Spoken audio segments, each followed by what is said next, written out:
Hi, I'm Shanda. At my sister's wedding. She sat me by the kitchen. No place card, no thank you.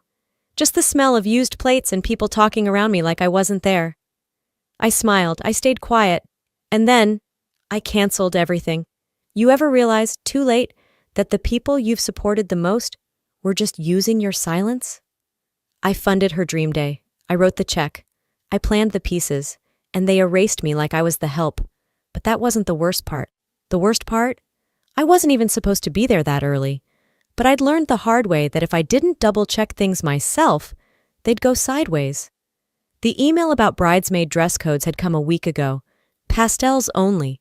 But it wasn't sent to me directly. I had to ask Tanya to forward it. She hesitated before saying, "Oh, you didn't get it? That's strange." It wasn't. I scrolled through the thread. My name wasn't on the list. Just like that, I realized something. This wasn't the first time I'd been edited out, but it stung in a different way now.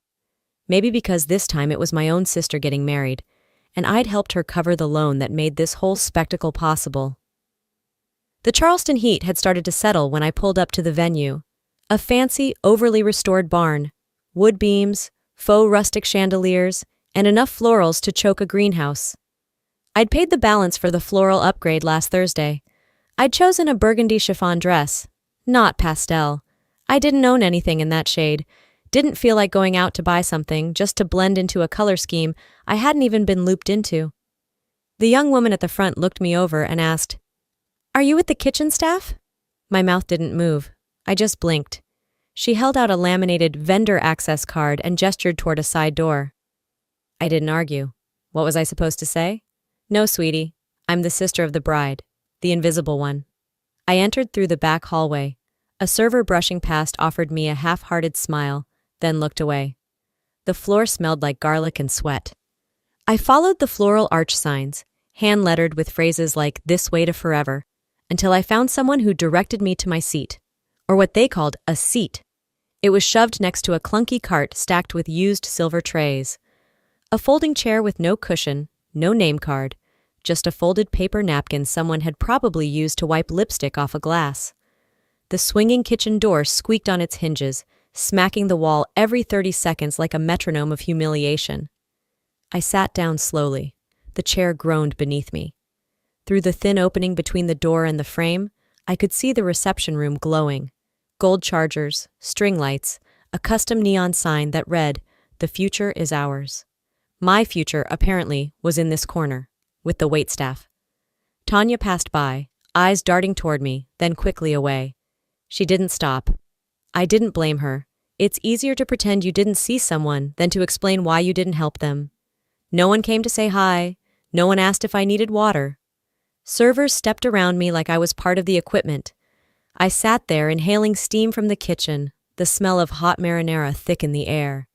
It clung to my skin, mixed with the soft perfume I'd put on that morning, hoping to feel, I don't know, like I belonged, but I didn't. I looked down at my dress, soft burgundy, pleated by hand. I'd steamed it twice that morning, got my hair done at 7 a.m. It was curled just enough to frame my face without looking too done. I wanted to be respectful, presentable. I still don't know why. I guess I still believed somewhere inside that my presence mattered. The thing is, I had paid for this. Not just metaphorically, literally. The band, the upgraded dessert table, the custom candles. When Darlene called me 6 months ago, crying about how they'd maxed out their budget, I didn't hesitate. "We'll figure it out," I told her. "I've got it." And I did. What I didn't have was a seat. I shifted in my chair. It wobbled. My purse, a leather one Darlene gave me 3 birthdays ago, rested beside my foot on the sticky floor. A waiter's tray passed inches from my shoulder. Someone dropped a fork and didn't bother to pick it up. That's when I realized something.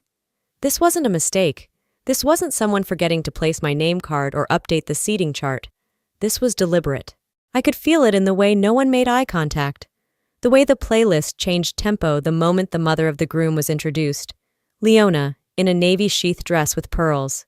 She gave a speech, toasted to our beloved family. People clapped. She didn't mention me. Why would she?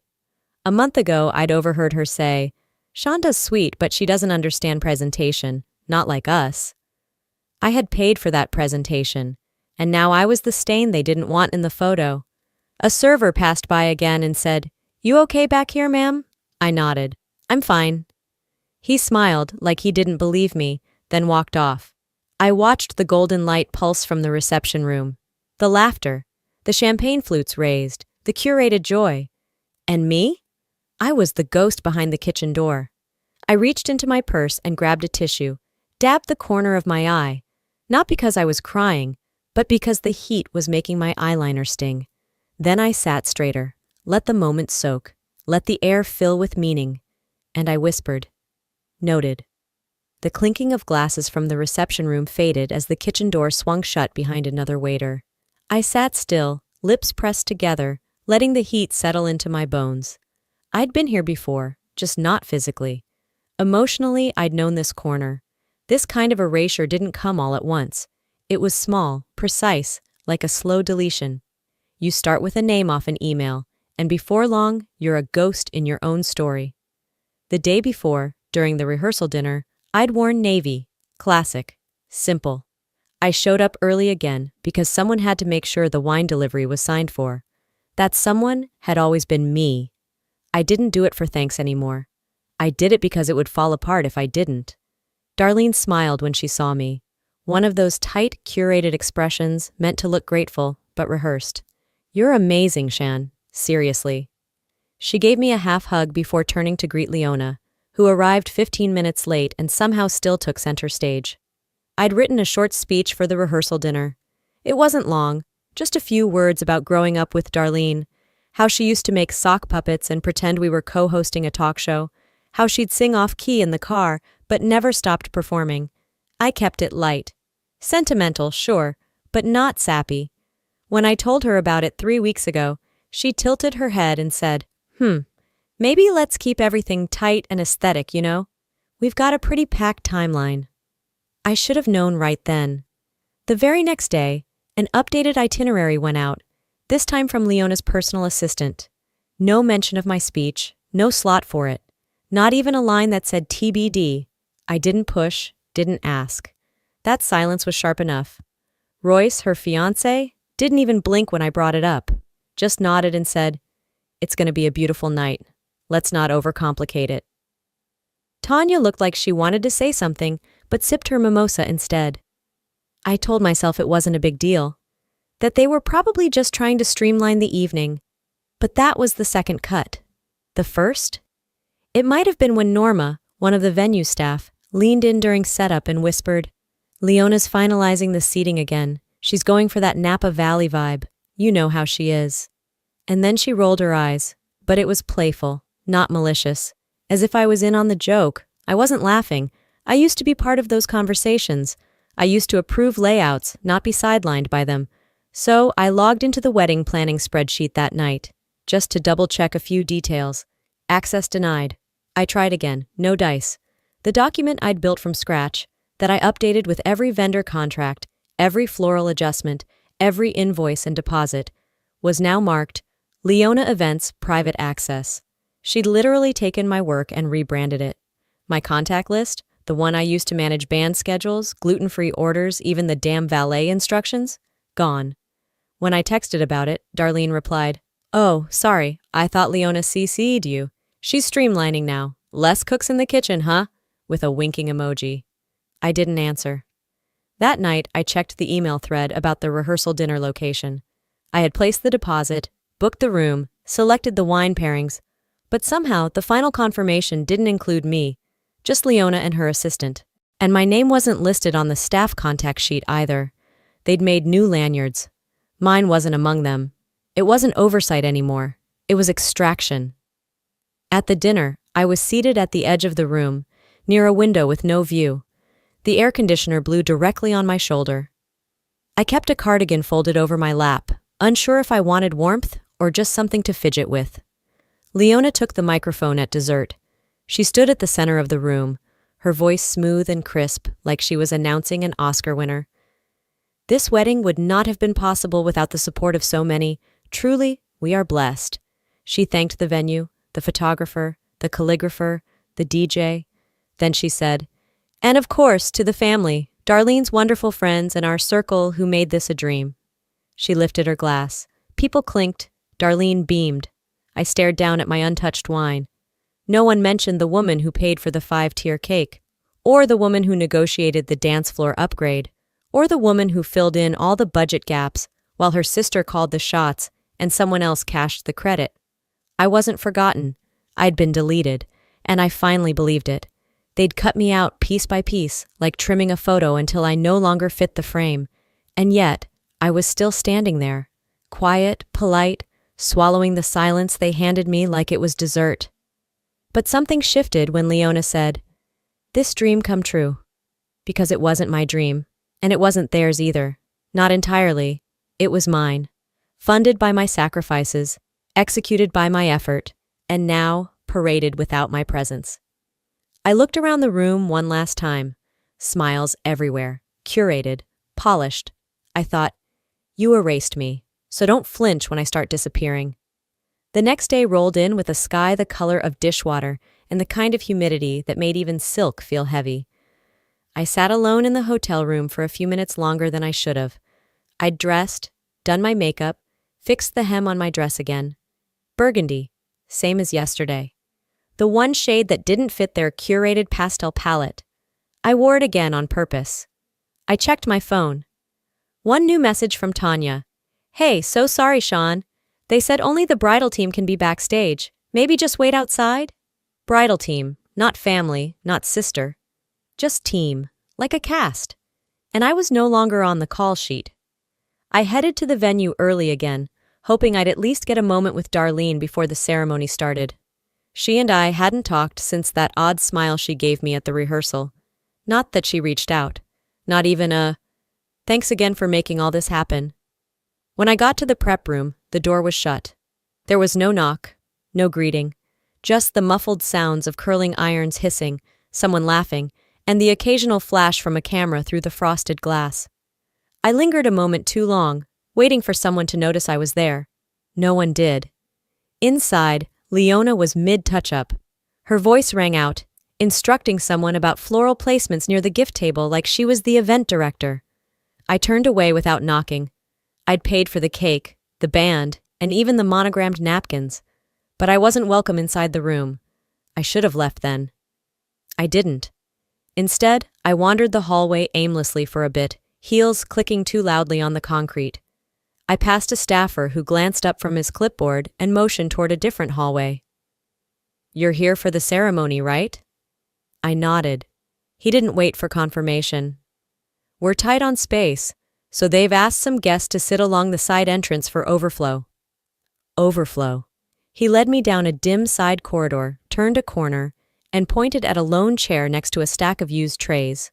No decorations, no signage, just a paper napkin tossed across the seat like it had been left behind by accident. He patted his clipboard. "Just wait here until they start calling the tables. It's pretty packed in there right now." Then he disappeared. The door to the reception room swung open again. Warm yellow light spilled out, along with the faint echo of a violin warming up. I caught the opening notes of the first dance. I sat down. The chair was wobbly. The legs scraped against the uneven floor, making an awkward screeching noise when I shifted. The smell of garlic and frying oil clung to everything, even my hair. The back of my neck felt damp, not just from heat, but from something else I didn't want to name. Humiliation? Regret? I reached down and adjusted the strap on my shoe. I could hear the first announcements being made. Something about the couple's entrance. Something about love being eternal. A wheel on the tray cart behind me let out a long, slow squeal as someone pushed it down the hall. Every sound around me was sharp and out of place, and then I heard someone behind me. "Ma'am, are you one of the coordinators? You're with catering, right?" It was a young server, couldn't have been more than 19. Her voice was kind, curious. I turned slowly, trying not to show the sting in my chest. "No," I said softly, but the girl already looked embarrassed. "Sorry, it's just, you're in the vendor area and never mind." She moved on. I sat there, in my $300 dress. With makeup I'd paid someone 2 hours' wages to apply, with no place card, no seat at the table, no mention in the program. The program. I pulled it out from my clutch. Cream cardstock, elegant script, custom wax seal on the back. I'd paid extra for that seal. Darlene had said it gave the whole thing a modern heirloom feel. I opened it slowly, scanning the page. Her father walked her down the aisle. Her new mother-in-law gave the welcome speech. There was a paragraph thanking the special friends and supporters who made the dream possible. No mention of me. I wasn't family. I wasn't friend. I wasn't anything at all. I looked through the door again. The lights were lower now, the photographer circling the dance floor as Darlene and Royce moved in sync. She laughed, her hand grazing his cheek. And then she saw me. Our eyes locked. She smiled, calm, collected. Not the smile of someone who forgot to include me. The smile of someone who planned not to. She turned away before I could react. I looked down at the program in my lap again. My hands were steady now, but not cold, just clear.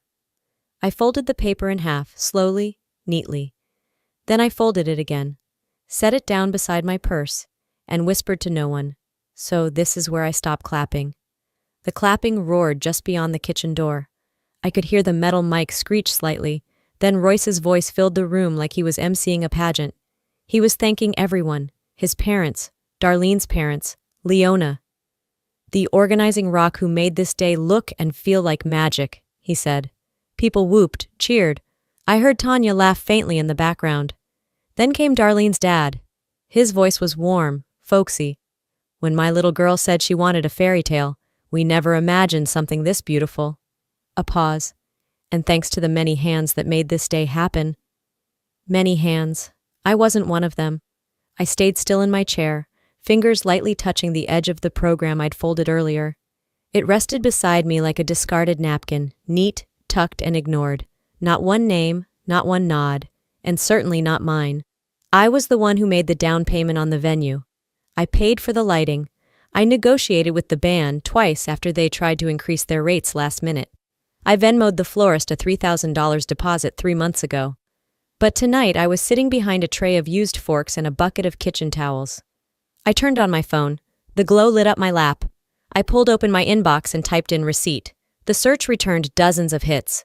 I scrolled through the digital proof of my presence. Band, $5,200. Venue, $12,000. Florals, $3,400. Catering deposit, $9,800. Linens, portable heaters, neon signage, custom signature cocktails. I scrolled and scrolled. Over $42,000.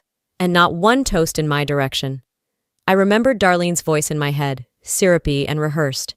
You'll cover this last upgrade, right? It'll mean the world. I said yes, like I always did. I thought saying yes was my way of loving her. Turns out it was just my way of disappearing. My phone buzzed again. Darlene, please don't make this about you. This is our day, and your mood is visible. Then another. Leona, you're being petty. If you ruin this, that's on you. The gall, the arrogance. I stared at the screen. The text sat there, blue bubbles against white space, like bruises waiting to spread. I didn't text back, didn't even blink. Instead, I opened the folder in my phone labeled Wedding Docs. There was a subfolder for Sunday brunch, another for Bar Service Final Invoice, pending. I stared at the brunch invoice for a moment longer than necessary. $4,600, still unpaid. I could cancel it with a single call. The florist delivery for the next morning, still refundable. My name wasn't mentioned. But my money? My effort? They were the invisible foundation holding this wedding up like scaffolding. Quiet, sturdy, unseen, but vital. I looked up. Someone wheeled by with another tray of champagne glasses. The server didn't see me. I could have disappeared right then and no one would have noticed. Not really. And then I remembered something else. 3 weeks ago, I caught Royce at the coffee shop near my house, reviewing layout notes with Leona. Not Darlene, not me. When I walked up, he flinched. Oh, hey, Shan, we were just, finalizing details Darlene's too busy for. And Leona didn't look up. She just said, some people contribute better from the sidelines. That's when it started. The shift. That invisible shove from the center of the room to the edge of the frame. A repositioning. A subtle exile. Now, I looked around the hallway. Concrete floor, yellowing paint, the sound of silverware clinking just a wall away. And suddenly, the silence wasn't humiliating anymore. It was revealing. This wasn't my wedding, but it had been my investment. And now they wanted my silence too. I closed my email, switched over to the banking app, and hovered over the brunch payment. The words "pending confirmation" blinked slowly, rhythmically, like a countdown. They erased me so easily. Maybe it was time I erased something of my own. A slow breath. I put the phone down on my lap. Didn't text back. Didn't cry. Didn't flinch. I just stared at that pending brunch invoice and thought, I paid to be erased. Let's see how they react when I vanish myself. Back in my hotel room, the world felt padded. Soft, like everything was muffled by a layer of invisible cotton. I hadn't taken off my dress. Burgundy chiffon clung to my legs as I sat on the edge of the bed, shoes still on, makeup still perfect. The silence in the room wasn't comforting. It was surgical. I reached into my bag, pulled out my laptop, and powered it up. The glow of the screen was the only light in the room, casting blue shadows across the comforter. I opened the master wedding budget spreadsheet. Line by line, I went through it. I'd organized everything. Deposits, final payments, backup vendors, contingency fees. I knew every entry because I wrote them. But now, there were new additions. A second tasting session at a vineyard in Asheville. A luxury rehearsal upgrade at the hotel bar. I hadn't approved those. I scrolled to the far right column where the payment sources were logged. My name, my card. I clicked open my Venmo. One message floated to the top from Darlene to the wedding planner. His sister's covering everything, go big! I stared at it, fingers hovering over the keyboard. Not my sister, not even Shanda, just his sister. Like I was a tool, a placeholder, a credit line with legs. This wasn't negligence. This was theft wrapped in glitter. The pain didn't land all at once. It came in dull waves, like a slow storm building offshore. I shut the laptop, set it on the side table. I didn't trust my hands to stay steady. I stood up, took 3 slow steps to the drawer of the nightstand and opened it. There it was, a red folder. I'd brought it from home weeks ago, meaning to finally read what was inside. My father's letter. He'd written it before he passed, but I'd never opened it. I think part of me was afraid he'd explain the kind of man he really was, or maybe afraid I wouldn't like the truth. Tonight, I wanted to know. My fingers slid under the flap. The paper inside had yellowed slightly. I sat back down and unfolded it. The handwriting was unmistakably his. Large, sharp, deliberate. Shanda, there's something I need to tell you before I go. Darlene isn't biologically yours. Her mother left her with me when she was an infant. I never told you. I didn't think I needed to. But I see now that truth has a way of showing up anyway. Love, Dad. I didn't cry. I didn't gasp or drop the letter dramatically like someone in a movie.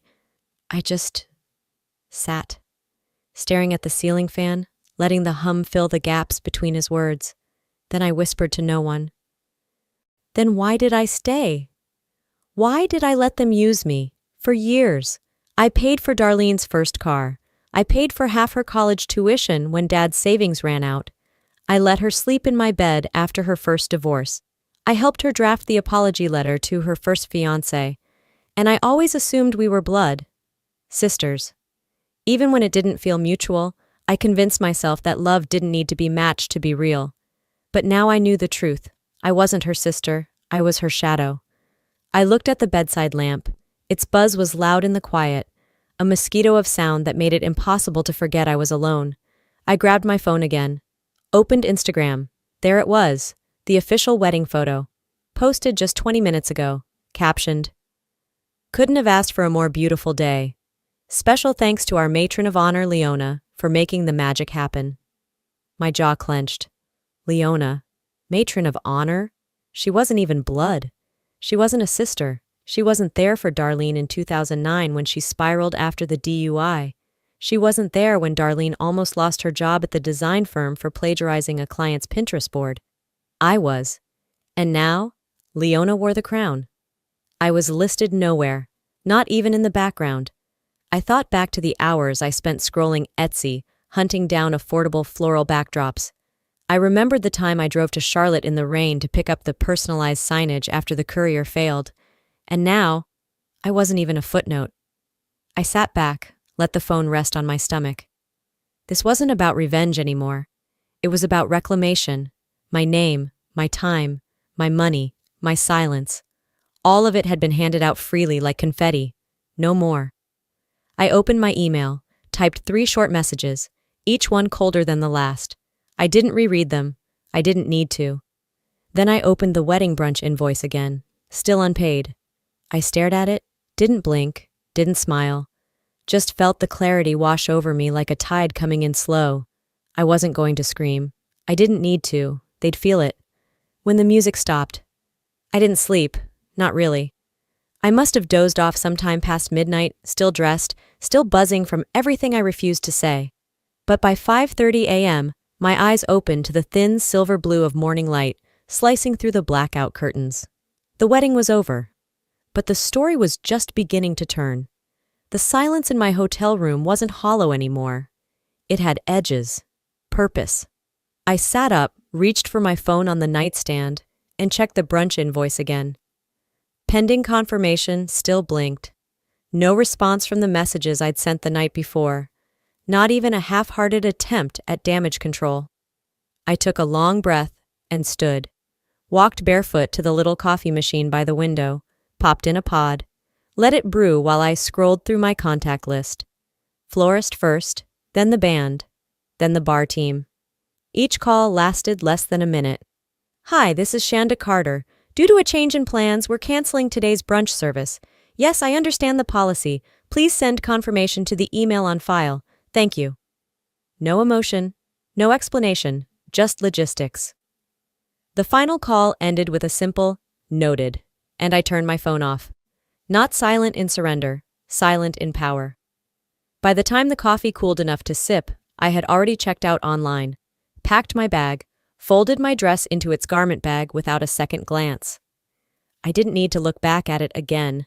That dress was a chapter that didn't deserve a reread. I left the hotel by 7 a.m., drove the hour back to my town just outside Charleston, and pulled into my driveway. The front hedges needed trimming. A package sat on the porch. My house looked like it always did.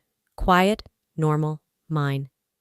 Inside, the stillness greeted me like a friend. I dropped my keys in the bowl, kicked off my shoes, and stepped into the kitchen. It smelled faintly of lemon from the diffuser I'd set days ago. By noon, I sat at the dining table, sunlight streaking across the hardwood floor, and opened my Facebook. I didn't type anything, didn't post a caption or a quote or a dig disguised as wisdom. I uploaded a single image. A scanned copy of the check I wrote, $42,000, signed clearly in black ink. The memo line said, "Wedding deposits." And I hit post. That was it.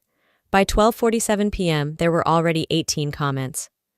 Wait, I thought Leona paid for everything? Hold on, why would she cover that much? Shanda? Was she even there? By 1:15 p.m., my cousin Tanya texted. "Tanya, this is blowing up. People are talking." I didn't reply. I opened my fridge, pulled out a bundle of asparagus, a lemon, and a small piece of salmon, set a pot of water to boil, turned on Coltrane. The jazz played low while I moved through the kitchen like it was mine again. Because it was. Always had been. I sliced, sautéed, stirred, lit a small candle, just because I wanted to. And when I finally sat down to eat, it was the first meal in months I'd cooked for me. No planning around someone else's tastes, no plating for Instagram, just comfort, heat, salt, and honesty. I looked at the blank wall in the hallway. It used to hold a gallery of family photos. Darlene's wedding invites, my dad's army picture, our beach trip when I turned 30, all gone now. Taken down the night before the wedding. It didn't feel empty. It felt earned. Peace earned through truth. By 7 p.m., I had washed every dish, wiped down the counters, and folded the dish towel over the sink edge.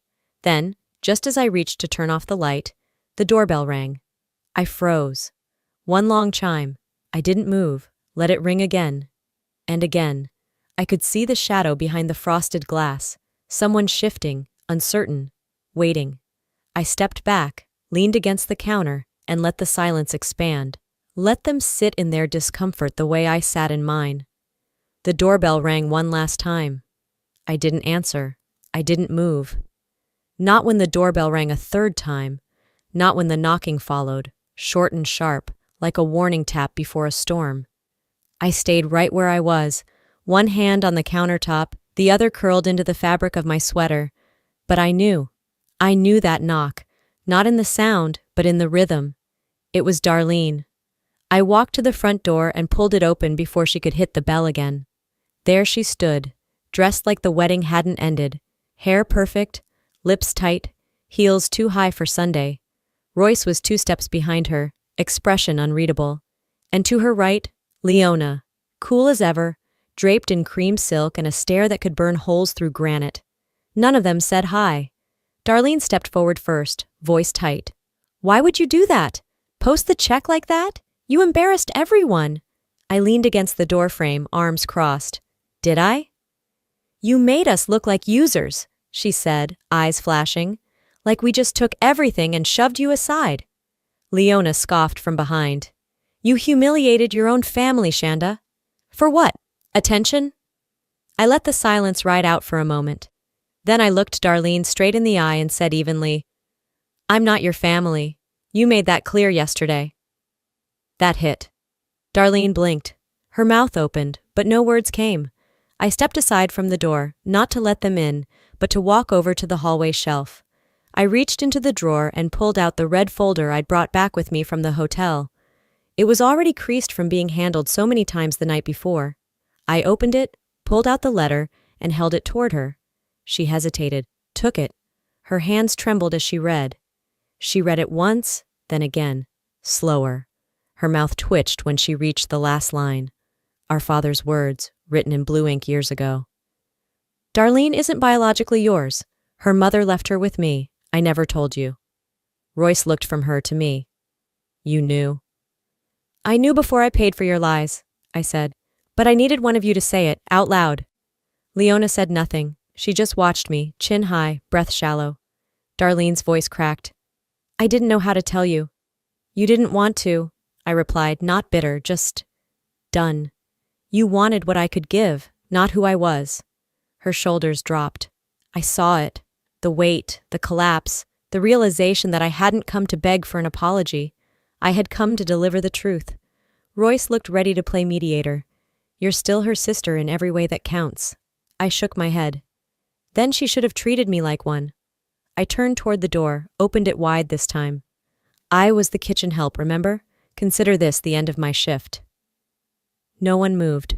Finally, Darlene stepped back. Royce followed, hand on her elbow. Leona paused, gave me one last look, half pity, half loathing, then turned and walked down the steps. I didn't slam the door. I closed it with the kind of quiet that echoes louder than rage. I locked it, turned the deadbolt, and pressed my forehead against the wood for a second. Just a second. Then I turned around and took the deepest breath I'd taken in days. It filled me. It didn't shake. It steadied. I walked to the kitchen, poured a glass of water, and sat down at the table. My phone buzzed beside me. "Tanya. You okay?" I stared at the screen. Then I typed back, "I'm more than okay. I'm clean." I opened my photo drive, selected the wedding album, every file, every subfolder. Deleted, gone, no backups, no second thoughts. I looked around my space, mine again. Then I opened a new folder, labeled it, What I Keep. The new folder sat open on my screen. What I keep. I didn't fill it. Not yet. I wasn't in a rush to curate the remnants of who I had been to people who had never paused long enough to ask. I just left it there. Empty. Quiet. Honest. The phone buzzed again. Once. Then twice. I ignored it until I'd finished rinsing the last mug from my tea, set it upside down on the drying mat. Only then did I dry my hands and walk back to the table. 15 missed calls, 4 voicemails, 3 from Darlene, 1 from Leona. The last text came in just before midnight. "Darlene, we need to fix this. Call me." Right below it, Leona. "You should be ashamed. Family doesn't humiliate family." I let the screen dim for a beat before I swiped up. Blocked. Blocked. No reply, no explanation, no space left in my life for people who expected applause from the one they shoved backstage. I set the phone face down. That's when I remembered the box. I hadn't opened it in years, maybe since Dad passed. I pulled the step stool into the closet and reached for the top shelf. The cardboard was soft at the corners. The tape yellowed from time. Written in black marker, family. I carried it to the living room and sat cross-legged on the carpet. The first thing I pulled out was a birthday card Darlene had drawn when she was 8. Crayon hearts and crooked lettering, to the best big sister. I smiled, but it didn't reach my eyes. Not because it wasn't real, but because it didn't matter anymore.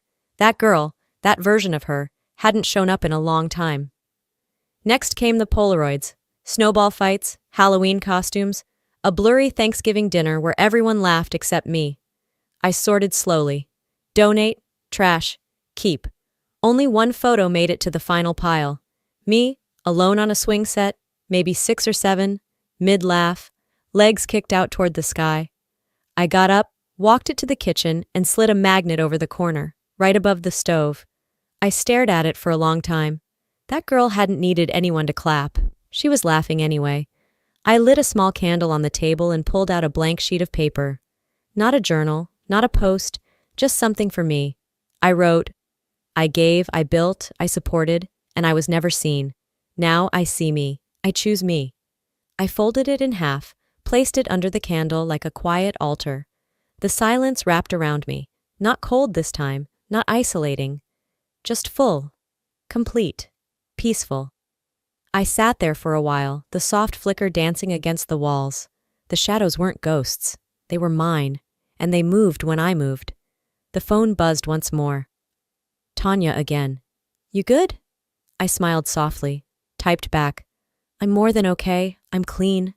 Then I leaned back, looked around the space that was fully mine now. The absence didn't ache. It breathed. I whispered to no one. No more applause for people who never clapped for me. The candle flame dipped low, then straightened. Outside, the darkness cracked. The first soft light of Monday morning crept across the window ledge like a quiet promise. Time to set my own table. A week passed. The house had been quieter than ever, but it wasn't lonely. It had space now, room to think, room to breathe, and most importantly, room to choose. The morning light moved differently across the kitchen floor these days. Maybe because I stopped rearranging myself to match someone else's idea of family. Maybe because I wasn't shrinking anymore. No calls from Darlene since that last text. No updates from Royce except a single message 2 days ago. I hope someday you understand. Understand what? That silence is more acceptable than confrontation? That funding a lie makes it prettier? I never answered. I didn't need to. Instead, I replanted basil in the kitchen window. I fixed the hinge on the laundry door. I played Miles Davis records without wondering if someone would ask me to change the vibe. The life was mine now. Clean, still, unapologetic. On Friday night, I invited a few people over. Nothing fancy. Just lasagna, garlic bread, salad, and a bottle of red I'd been saving for too long. The guests? A retired nurse from down the block who always waved when I walked past. A newly divorced friend I hadn't seen in years. A couple who ran the bakery around the corner. My neighbor Jacob, who offered to help carry groceries once and never overstepped. And Tanya. Yes, Tanya. She showed up with a bottle of white and a nervous smile. Hope I'm not overstepping, she said, stepping into the foyer like it held landmines. I just opened my arms and said, welcome to my real life. We sat outside under string lights I'd installed myself, the kind that didn't try too hard to be impressive. Just warm, just enough. We ate, we talked, laughed. Nobody asked for speeches. No one hovered with fake compliments. Nobody told me I was too sensitive or reading into things. When the wine glasses clinked, Jacob raised his and said, to people who show up, even when they weren't asked to. Everyone smiled, and I raised mine too, not to complete the circle, but to anchor myself in it. This was what a table felt like when you weren't sitting at the edge, waiting to be acknowledged. This was choosing your seat instead of begging for one. Later that night, after everyone left, I stood by the sink rinsing plates. Not one dish had been broken. Not one word felt off. It was the first time in years I ended a dinner without checking if someone was quietly disappointed in me. I walked into the office, reached for the red folder I'd kept tucked away on the shelf. the one that held truths I never asked for. I opened it, looked at the stack. There were letters from Dad. Some I had read before, some I hadn't. I pulled out one. The one he wrote before he passed. His handwriting still shaky, but clear. You don't need blood to be real, you just need love that shows up.